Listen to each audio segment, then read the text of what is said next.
할렐루야. 오늘 야고보서 2장 14절에서 26절까지 말씀을 가지고 살아 움직이는 믿음이란 주제를 가지고 오늘 은혜의 귀한 말씀을 나누기를 원합니다. 믿음이란 무엇일까요? 도대체 믿음을 가져야 한다, 믿음이 있어야 한다, 이것에 대해서 많은 사람들이 고민을 합니다. 왜냐하면 신앙의 선배들에게 우리가 상담을 받거든요. 내가 무엇이 부족할까요? 이렇게 물어보다 보면 신앙의 선배들은 이렇게 얘기를 해요. 믿음을 더 키우셔야 합니다. 믿음이 더 있으셔야 합니다. 그러면 약간 헷갈리기 시작해요. 내가 안 믿는다는 말씀이신가? 내가 분명 하나님 한 분이신 줄 믿는데, 예수님이 길이고 진리고 생명이신 줄을 내가 잘 믿고 있는데 왜 안 믿는다 하지? 산에 올라가서 하나님 사랑합니다, 예수님 사랑합니다 100번 고백하면 그 믿음이 더 강하게 뇌에 인지돼서 믿음이 강해지는 건가? 내 인식이 더 세지나? 이런 고민을 저도 그렇고 이곳에 계신 분들도 한 번쯤은 해보셨을 수 있을 거라 생각합니다. 근데 전혀 그렇지가 않습니다. 어떤 믿음일까요? 그럼 도대체 무엇이 믿음인데? 라고 헷갈리는 분들이 있는데요. 오늘 우리 귀한 주님의 말씀, 야고보서 말씀을 가지고 우리가 이것을 이해할 때 살아 움직이고 분명 우리의 삶에 분명 변화가 있는, 정말 믿음이 생각뿐만 아니라 우리 행실로서도 변화되고 우리가 정말 적용되는, 증명하는 믿음이 무엇인지 이 복된 시간을 통해 우리가 알게 될 줄로 믿습니다. 우리 적은 믿음 때문에 고민하는 제자들의 이야기를 나누길 원합니다. 제자들도 우리와 똑같은 고민을 했습니다. 마가복음 9장에 보면 제자들이 땀을 뻘뻘 흘리면서 씨름하는 장면이 우리에게 나옵니다. 도대체 왜 씨름하고 있을까요? 왜? 그때 제자들은 귀신 들린 어린 아이와 씨름을 하고 있는 것입니다. 그분의 아버지는 굉장히 괴로웠습니다. 아들을 키우는데 아들이 좀 어디 나가서 구몬학습도 하고 아빠 놀러 올게요 하고 좀 밖에 나가서 친구들이랑 놀고 오고 이러면 너무 좋을 텐데 전혀 그렇지 않고 귀신이 흉악하게 들려서, 귀신이 많이 몹시 들려서 정말 물에도 빠지고 불에도 몸을 던지고 이 인생이 완전히 일상생활을 못하게 되는 겁니다. 이런 아버지의 꿈이 뭔지 아십니까? 자기 아들과 평안하게 식사 자리에서 그냥 음식 맛있게 먹고 아들이랑 이렇게 고민 상담 한 번만 하는 게 이런 아버지들의 몹시 그런 원함입니다. 소망이 됩니다. 그래서 너무나 괴로운 나머지 옆에 제자들이 지나간다 하니까 잘 됐다. 여기 예수님의 제자들이시라면서요. 여기 우리 아들인데 제발 좀 건져주세요. 제발 여러분들이 예수님을 믿는다면서요. 귀신 좀 쫓아주세요 하는 겁니다. 이때 제자들의 고백이 무엇이었을까요? 잘 찾아오셨습니다. 맞아요. 우리가 좀 그런 일을 합니다. 어디 있어요? 그 아들 좀 데리고 와보세요. 왜 이렇게 제가 생각하냐면요. 마가복음 6장 말씀에 이미 6장 7절에 그들은 이미 12제자를 부르사 둘씩 보내시며 더러운 귀신을 제어하는 권능을 주시고, 이미 그들은 예수님께 귀신을 제어하는 권능을 받은 것입니다. 그들은 이미 권능을 받았고 12절 13절 보면 제자들이 나가서 회개하라 전파하고 많은 귀신을 쫓아내며 많은 병자에게 기름을 발라 고치더라. 이미 귀신을 많이 쫓아내고 병자를 많이 고쳐본 이력이 있고 전적이 있는 제자들은 이런 상황에서 약간 좋아, 해볼만 하지 하면서 찾아간 겁니다. 근데 아니나 다를까 귀신이 나가질 않은 겁니다. 그래서 우리가 가끔 보는 그런 상황이 나타난 거예요. 귀신이 제자들을 보고 막 이러는 거예요. 너 믿음 없잖아. 너 아무 소용 없어. 이제 슬슬 고통스러운 겁니다. 왜 안 나가지? 베드로가 와서 해봐. 베드로가 와서 은과 금은 없거니와 예수 이름으로 했는데 안 나가고 안 되네. 요한이 와서 해볼래? 요한이 와서 해도 안 돼요. 땀을 삐질삐질 흘리면서 정말 이제 아무것도 할 수 없는 탈진 상태가 된 겁니다. 이때 예수님이 그때 찾아오십니다. 예수님이 오셔서 탄식을 해요. 이런 믿음이 없는 세대여, 내가 너희와 얼마나 함께 있으며 얼마나 참으리요, 그를 내게로 데려오라 하시고, 여기서 제자들도 똑같은 고민을 합니다. 도대체 믿음이 뭘까? 우리도 권능이 있는데, 귀신 쫓을 수 있는데 왜 우리가 믿음이 부족했을까? 제자들은 이것들에 굉장히 고민이 되었을 겁니다. 그래서 이것들에 대해서 우리가 구체적으로 두 가지로 나뉘어서 한번 살펴보길 원합니다. 믿음의 두 가지. 첫 번째는 faith입니다. 몇 가지 영단어를 써서 이해를 함께 돕고자 합니다. faith라고 하는 거는 우리가 영어로 말하기를 믿음이라는 명사형 형태라고 합니다. 믿음. 인식적인 믿음이죠. 어떤 사람들은 지구가 평평하다는 믿음이 있어요. 그래서 미국에는 평평지구 학회가 있어서 여기에 모인 사람들은 각각 자기들 주장을 하는 거예요. 지구가 평평하다. 우리는 지구가 평평하다고 믿는다. 이런 인식적인 믿음. 이것이 페이스입니다. 또 다른 믿음이 뭘까요? 어떤 종교들은 동물이 죽으면 인간이 되고 인간이 죽으면 개나 돼지나 소나 말로 태어난다. 이런 그들만의 믿음이 있습니다. 윤회론적인 믿음. 이게 사실일까요? 전혀 아니죠. 이것도 일종의 페이스입니다. 우리가 가진 믿음은 뭘까요? 베드로의 유명한 고백처럼 주는 그리스도시요 살아계신 하나님의 아들이시나이다. 예수님이 한 분이시고 길이고 진리시고 주님께서 뱉으신 모든 언약은 우리 삶에 이루어진다라는 우리는 이런 믿음을 가지고 살아갑니다. 이런 인식적인 믿음을 우리는 faith라고 합니다. 근데 또 다른 믿음이 뭘까요? 그것은 바로 believing이라고 합니다. believing. 이것도 영어 단어인데 believe라는 동사에 ing 현재 진행형이 붙어서 믿는 중이다. 그냥 믿음이랑 다른 거예요. 믿는 중에 하는 행동. sing 노래하다. singing 노래 부르는 중이다. run 달리다. running 달리는 중이다. believing 우리는 현재 진행형으로 주님을 믿고 있고 믿기 때문에 하는 우리의 어떠한 행동이 있는 것이다.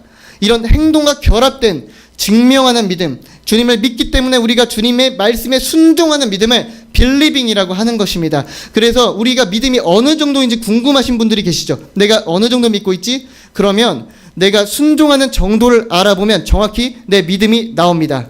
내가 이거는 순종을 할 수 있는데 저거는 순종을 못해. 그러면 딱 거기까지가 본인의 믿음인 겁니다. 여기서 처음에 던진 서두에 던진 그 질문에 대한 대답이 나옵니다. 왜 믿음이 부족하다고 하세요? 왜 나 믿고 있는데 믿음이 부족하다고 하세요? 권사님, 목사님, 집사님. 그것은 딱 그 정도까지 믿음밖에 안 되기 때문입니다. 우리 안에 진짜 살아 움직이는 행동이 있는 생각만 아니라 마음으로 와서 행동, 손과 발까지 내려오는 그런 귀한 실제적인 믿음이 있기를 주님의 이름으로 축복합니다. 우리에게 그런 믿음이 있어야 합니다. 그래서 이걸 야고보서 2장 21절, 22절 우리 오늘 본문 2장 22절을 함께 합독하시겠습니다. 내가 보거니와부터 시작. 내가 보거니와 믿음이 그의 행함과 함께 일하고 행함으로 믿음이 온전하게 되었느니라. 자, 믿음으로 행함으로 믿음이 온전하게 되었느니라. 이것을 볼 때 성경학자들의 주석을 찾아볼 때도 다른 개역개정, NIV, 새번역 모든 번역본을 찾아볼 때도 이 말은 이렇게 복잡하게 해석될 필요가 없습니다.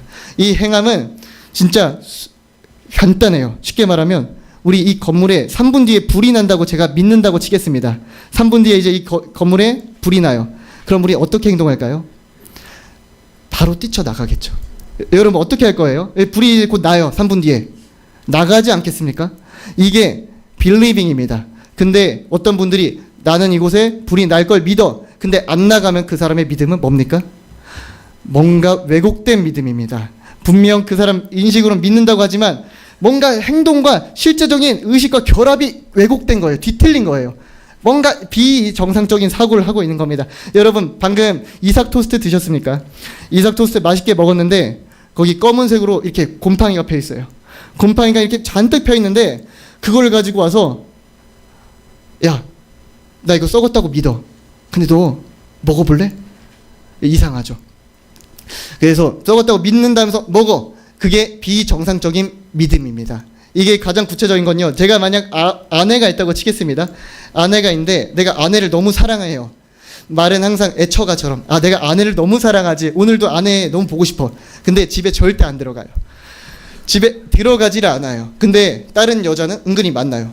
만나서 막 하하 웃으면서 아이고 잘 지냈어요 하면서 얘기는 잘 하는데 집엔 절대 안 들어가. 아내랑 만나도 얘기를 안 해. 근데 내가 아내를 사랑하기는 해. 여보 내가 사랑하는 거 알지? 여러분 사랑입니까?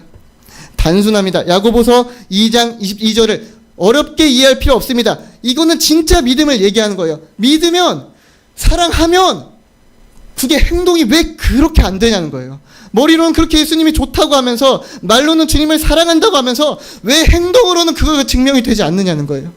우리는 도대체 무엇을 믿으며 살고 있는 거냐는 거예요.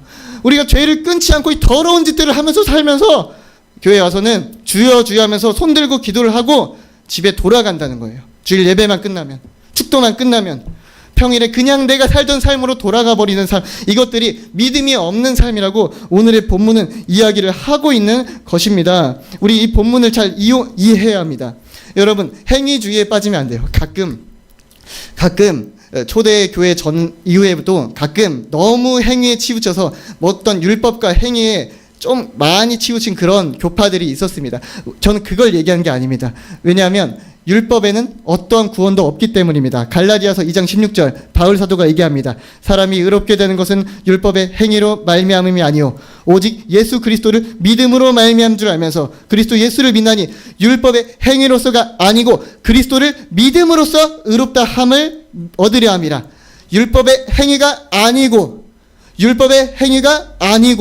이걸 잘 이해해야 합니다. 그래서 예수님께서는 초대 우리 인간들 사회에서 오셨을 때 결코 율법을 있는 그대로 다 지킨 게 아닙니다. 여러분 생각해 보세요. 오늘 누가복음 13장에 보면 이런 말씀이 있습니다. 어떤 18년 동안 등이 굽은 어떤 여인이 있는 거예요. 18년 동안 등이 굽어서 온몸이 꼬부라져서 귀신 들려서 살아왔는데 예수님이 그를 보고 너무 안타깝게 여기셨는데 하필이면 안식일이었던 거예요. 안식일에 율법학자들이 보면서 설마 고쳐주나 보자. 아니나 다를까 진짜 고쳐준 거예요. 진짜 고쳐주니까 이제 화가 된통 난 거예요. 우리가 이 전통을 몇십 년 지켜왔는데 몇 백 년 지켜왔는지 알아? 저기 예수란 작자야. 우리가 이 율법을 가지고 얼마나 우리 위에 선조들과 함께 지켜왔는데 이거 함부로 이렇게 업신여길 수가 있어.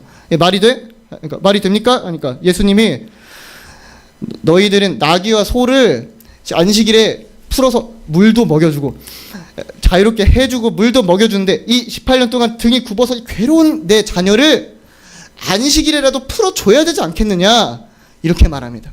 이 율법학자들이 진짜 빌리빙이 없는 거예요. 진짜 믿음이 없는 거예요. 예수님의 복음은 예수님의 율법은 사랑의 율법이고 완전하게 하는 율법이지 우리를 얽매이고 구속하고 뭐 지키고 뭐 지키면 안 되고 뭐 이거 해야 돼 저거 하면 안 돼 이거 하면 안 돼 이거 하면 돼 이런 믿음이 아닌 것입니다. 여기서 가장 구체적으로 알 수 있는 거는 지금 이스라엘 사람들이 어떻게 다니시는지 한 말씀을 드릴게요. 안식일에 이스라엘 사람들이요 엘리베이터를 탈까요 안 탈까요? 엘리베이터가 있긴 해요. 있긴 한데 안식일만 되면요 타요. 근데 타는데 집이 15층이면 한 층씩 멈췄다 가야 돼요. 버튼을 못 누르게 율법이 돼 있어요. 불빛도 못 켜게 돼 있어요. 잘 어떤 건 켜도 되고 세부적인 건 잘 모르지만 엘리베이터도 이게 누르면 안 돼요. 15층까지 가는데 한 3분 4분 걸리겠죠. 그러니까 이걸 지키는데 구원이 있다는 게 아닌 겁니다. 이게 갈라디아서 2장 16절에 나오는 율법에 대한 이해입니다. 로마서도 이렇게 이해하시면 돼요. 바울과 예수님은 전혀 다른 신학을 얘기한 게 아니고 야고보도 전혀 다른 신학을 얘기한 게 아닙니다.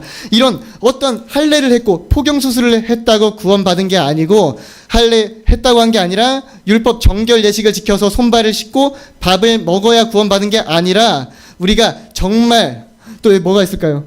또 율법적 행위를 지킨다고 안식일에 엘리베이터를 탄다고 안 탄다고 그게 구원이 있는 게 아니다. 진짜 우리가 주는 사랑의 완전한 율법은 하나님을 마음과 뜻과 힘을 다해 사랑하라. 아멘. 네 이웃을 나의 몸과 같이 사랑하라. 이곳의 모든 율법의 계명이 근본이 된 것입니다. 그래서 예수님이 마태복음 5장 6장 7절에 뭐라고 말씀하시는지 우리 모두 알고 있어요. 내 이웃을 사랑하라. 원수까지 사랑해라. 왼뺨을 맞으면 오른뺨을 대줘라. 오리를 가라면 심리를 가줘라. 이런 사랑의 율법, 우리 이웃들을 섬기는 율법을 말씀하신 것입니다. 그래서 예수님은 답답한 거예요. 야, 답답이들아, 내가 그거 지키라고 그 뭐 한 게 아니고 마음이 그토록 원수를 미워하잖아. 마음이 음란하고 교만하잖아. 근데 교회 법만 잘 지키고 안식일 율례만 지킨다고 그 마음이 더러운 건 어떻게 하는 거냐. 너네만 지금 지옥에 못 가는 게 아니라 이 천국에 갈 만한 사람들까지 너희가 입구에서 막고 못 가게 하는도다. 예수님이 아주 무섭게 율법학자들을 책망하신 것입니다. 이게 한국교회도 마찬가지인 것 같아요. 한국교회에 아주 유명한 현신의 권사님이란 분이 계십니다. 아시는 분들이 아마 있으실 거예요. 한때 신유사역에 있어서 1인자라고도 불리는 굉장히 명망 있고 유명하고 세계에서 뭐 가장 큰 교회랑도 연관이 돼 있는 그런 권사님이세요. 그분이 어느 날 어떤 병든 사람이 물에 어린아이가 싹 타 있는 거예요. 너무 불쌍해가지고 찾아가가지고 그냥 안고 기도를 해줬어요. 주님, 이 아이 한번 살려주세요. 주님, 이 아이 살아야 되잖아요. 근데 그 아이가 진짜 싹 나은 겁니다. 그때부터 그분의 신유사역은 아주 발빠르게 전파가 되고 수많은 사람들이 병이 낫게 되는 기적을, 엄청난 대한민국 대부흥의 주역 중에 한 분이셨습니다. 근데 무엇이 문제냐? 이분도 결국 나이가 들어서 장례를 치르게 되고 죽음에 처하게 됩니다. 그때 천국에 천국이 실제 올라갑니다. 올라가는 와중에 나의 인생의 주인이자 구주이신 예수님이 보이기 시작합니다.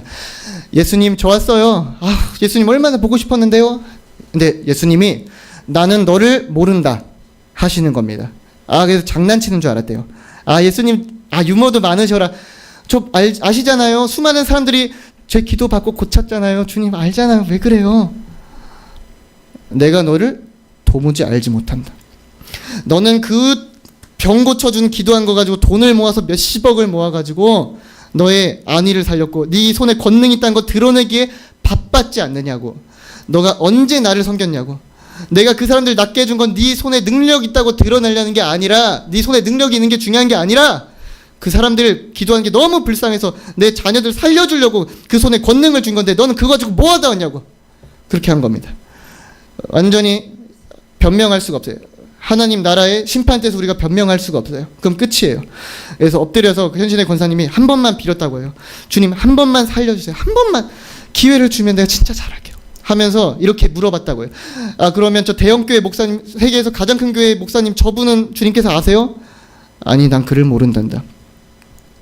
그러면 어떤 목사님 있잖아요. 저 대형교회 목사님 아세요? 그는 조금 알 것도 같구나. 그럼 저 교회 목사님 아세요? 나는 그를 도무지 모른다. 이걸 가지고 대형교회 목사님들도 굉장히 이 천국에 들어가기 힘들다는 걸 깨닫고 처절하게 그분이 회개하고 마지막 기회를 얻어서 장례를 치르는 와중에 눈을 떴다고 합니다. 그래서 다시 이승에 와서 그 물어봤던 대형교회 목사님들께 찾아갔다고 해요. 어떤 목사님, 주님께서 모르신다고 하세요. 지금 다 회개하시고 다 청산하세요. 마지막 기회일지 몰라요. 지금 회개하셔야 해요. 이러면서 본인이 번 돈을 모두 북한 사역원에 기증을 하셨다고 합니다. 여러분, 우리에게 이런 일이 나타나면 어쩔까요? 마태복음 7장 21절에 말합니다. 주여 주여 하는 자마다 하늘나라에 갈 것이 아니고 아버지 뜻대로 한 자라에 들어가리라. 그날에 너희가 와서 이르기를 내가 주님의 이름으로 귀신을 쫓고 권능을 행하고 예언을 많이 행했습니다. 주님, 그러나 나는 너희를 도무지 알지 못한다. 우리에게 손에 권능이 나타나도 의미가 없다는 거예요. 우리 손에 기도를 했을 때 누가 치유를 받아도 의미가 없다는 거예요. 우리가 예언 사역을 아무리 잘해도 우리의 구원이랑 그게 직결되지 않는다는 거예요. 오직 아버지 뜻대로 행한 자라야 하늘 나라에 들어가리라. 이 말씀 믿으십니까? 우리가 이런 믿음 말씀을 가지고 또 다시 한번 말씀을 보기 원합니다. 고린도전서 9장 27절에 내 몸을 쳐 복종함은 내가 남에게 전파한 후 자신이 도리어 버림을 당할까 함이로다. 그러니까 바울 사도도 전혀 다른 고백이 아니었어요. 내가 복음을 전해놓고 오히려 내가 버림받지 않기 위해서 내가 수만 명을 전파해놓고 오히려 내가 아버지와 관계, 예수님과 관계에서 흐트러지지 않게 하려고 한 것이었습니다. 그러면 우리가 어떻게 하면 주님께서 원하시는 이런 믿음을 가질 수 있을까요? 첫 번째, 진정한 회개를 하셔야 합니다. 진짜 회개. 회개가 무엇인지 여러분 정의 내릴 수 있습니까? 진짜 회개는요, 어느 한 방향으로 가다가 이 방향을 완전히 돌려서 180도 방향으로 돌리는 것을 의미합니다.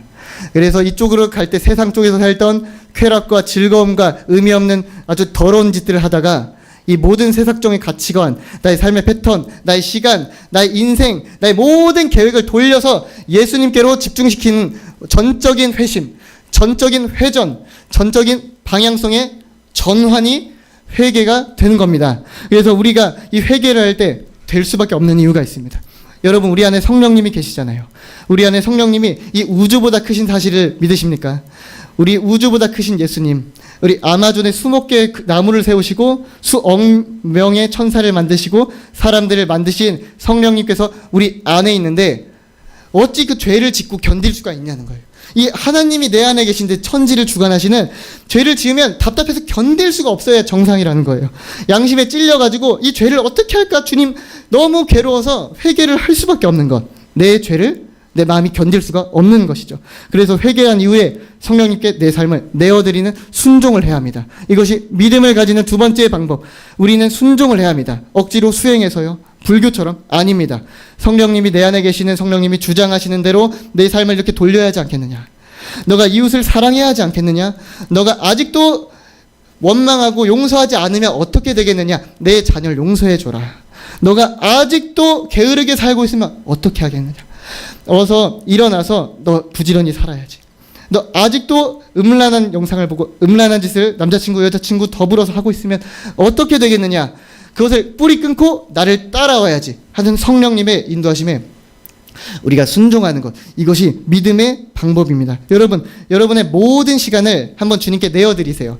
직장에서 어떤 사람은 자기가 소심해서 내가 어떻게 복음을 전해요? 내가 어떻게, 내 소심한데 내 스타일이 어떻게 다가가서 뭐 커피 타드리고 어떤 고민이 있습니까? 이렇게 얘기를 어떻게 해요? 그냥 내 사는 것도 바쁜데. 근데 성령께서 함께 하시면 그 직장에서 복음을 전할 수 있게 우리가 주님의 손과 발의 도구가 될 수가 있습니다. 여러분, 가정에서도 성령님을 초대하세요. 이 사람이 평소에는 참 좋은데 술만 먹으면 멍멍이가 되는 사람이 있어요. 술만 먹으면. 그러면 그 사람은 좋은 사람일까요? 안 좋은 사람일까요? 절대 좋은 사람은 아닙니다. 그 사람의 본 모습이 나온 것 뿐이에요. 평소에 숨기고 있는 거죠. 근데 이와 마찬가지로 집에서는 엄마한테 설거지도 해드리지 않고, 집에서는 어떠한 부모님께 안부 문자도 안 해드리면서 교회에서만 나이스 가이야. 만약 그런 목회자나 전도사의 설교 들으면 은혜가 되겠습니까? 우리가 딱 봐도 알잖아요. 아유, 저 사람 믿음 그렇게 안 돼. 알잖아요. 뭔가 뒤틀린 믿음이란 거죠. 그래서 우리의 직장과 가정 모든 것에서 우리가 주님께 내어드리는 그런 과정이 필요합니다. 이 말씀에 순종하면 바위 위에 지은 집과 같아서 무너지지 않을 것입니다. 여러분, 바위 위에 집을 지으면 어떻게 되죠? 아무리 바람이 불어닥치고 폭풍우가 오고 많은 물살이 휩쓸려도 그 집이 무너지겠습니까? 굳건하죠. 그래서 예수님께서는 마태복음 7장 거기에 너희들이 내 말씀을 지키면 이 반석 위에 집을 짓는 것과 같겠고, 근데 지키지 않으면 모래 위에 집을 짓는 것과 같다는 거예요. 그래서 겉모습으로 아무리 좀 훤칠하고 멋져 보이고 잘하는 것 같아요. 이 사람은 멋져 보여. 옷도 잘 입어. 교회에서 뭔가 있어 보여. 권사래, 목사래, 전도사래 이런 타이틀이 있어도 말씀에 순종하지 않는 사람들은 어느 순간 무너지면 확 무너지게 돼 있어요. 반석 위에 지은 집은 그냥 보수공사만 좀만 하면 되는데 그냥 모래에 지으면 모래가 완전히 무너지고 탁 무너짐이 심하더라. 완전히 무너진다는 겁니다. 그래서 우리가 풍전등화 같은 위태로운 믿음이 아니라 살아 움직이는 믿음인지 살펴봐야 합니다. 여러분의 믿음은 어떤 믿음입니까? 진짜 믿음이 무엇인지 우리가 어떤 동물을 통해서도 나누고자 합니다. 여러분, 털이 달린 동물들이 무엇을 두려워하는지 아십니까? 털이 달린 동물들은요, 가장 두려워하는 게 불이라고 해요. 왜 불이냐면 털이 타버릴 수 있잖아요. 동물들은 본능적으로 불에 다가가지 않습니다. 근데 이게 굉장히 큰 은혜가 된 게 뭐냐면 동물원이나 서커스에 이렇게 불로 된 링이 있잖아요. 거기에 동물들이 이렇게 점프해서 뛰어드는 그런 묘기들이 있습니다.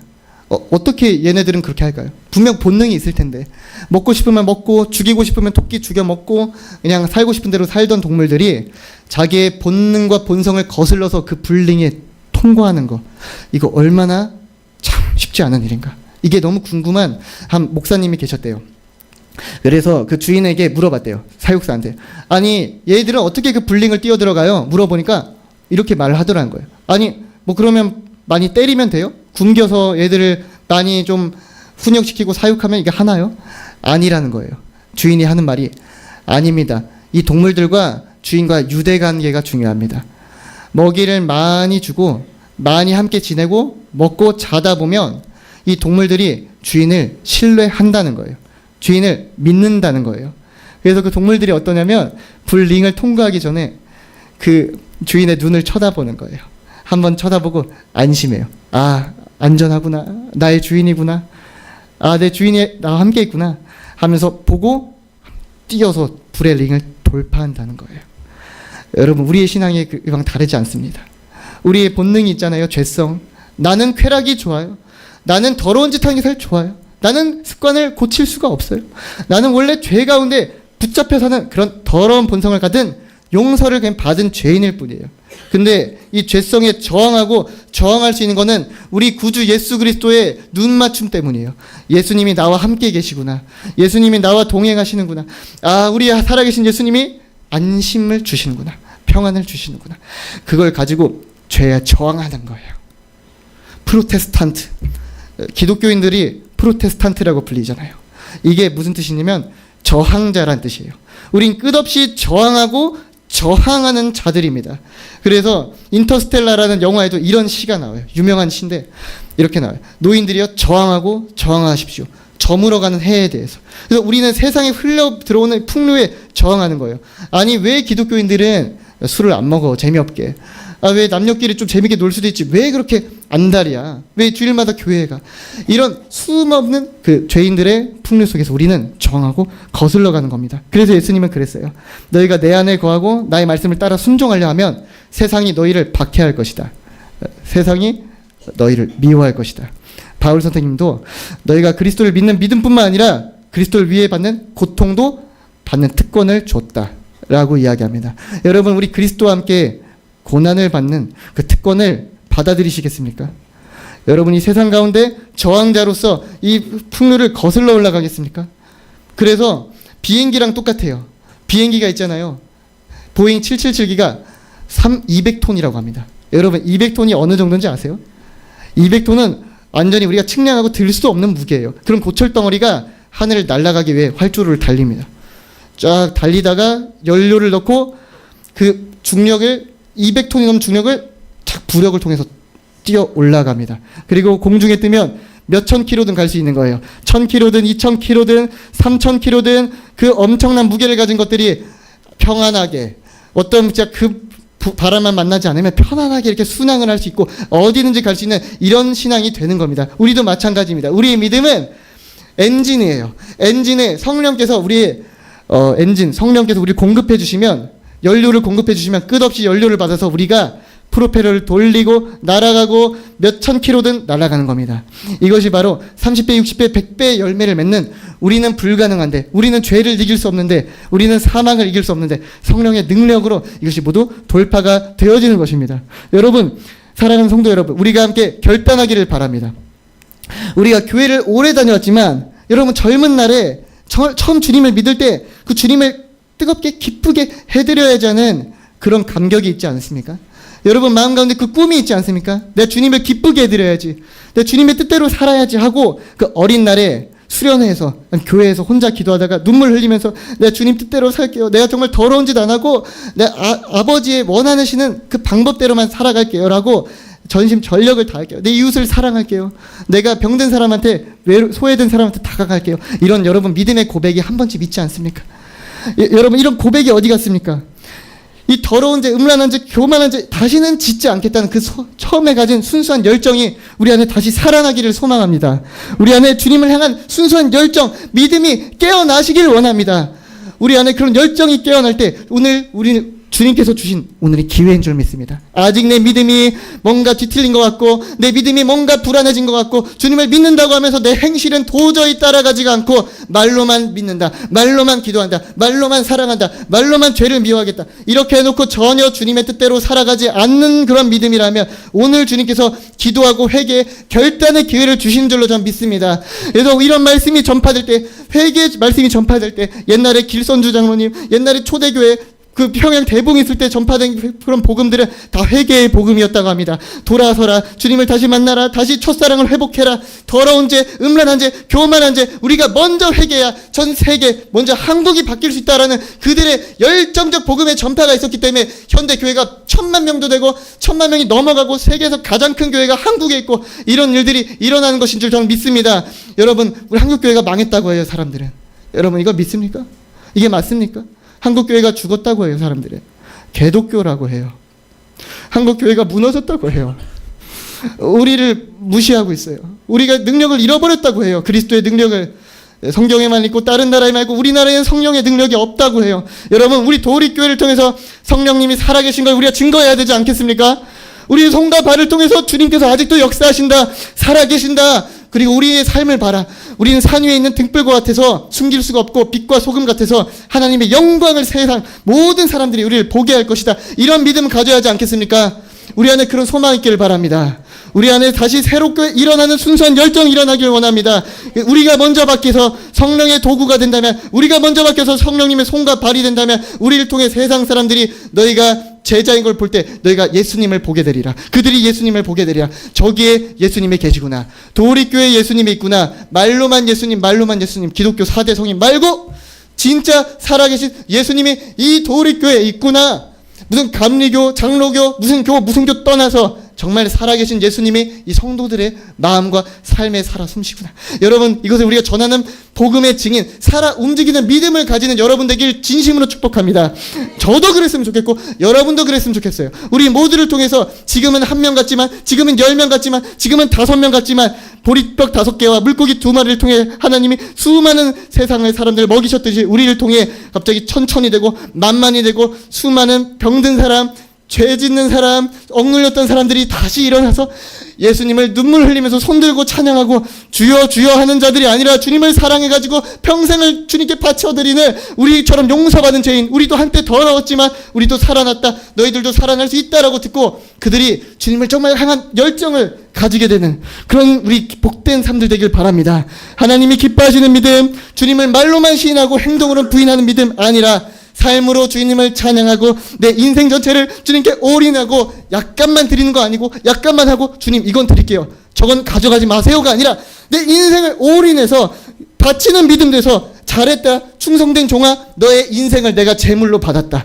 너의 인생, 너의 기도, 너의 순종, 너의 교회에서 헌신, 너가 복음을 전하는 전도, 이것을 내가 전부 다 받아서 계수했고 너의 기도는 하늘에 올라가는 아름다운 향이 되었다. 너는 나의 자녀다. 너는 끝까지 날 믿었다. 너는 행동으로 믿었다. 너는 순종으로 믿었다. 말로만 믿지 않았다라고 인정받으시는 복된 여러분의 인생 되셔서 주님께 끝까지 쓰임 받으시고 도리교회 안에서든 도리교회 밖에서든 어느 곳에서나 주님의 향기를 드러내는 복된 믿음의 성도분들 되시길, 저와 여러분 모두 그렇게 되시기를 주님의 이름으로 축복합니다. 아멘. 기도하시겠습니다.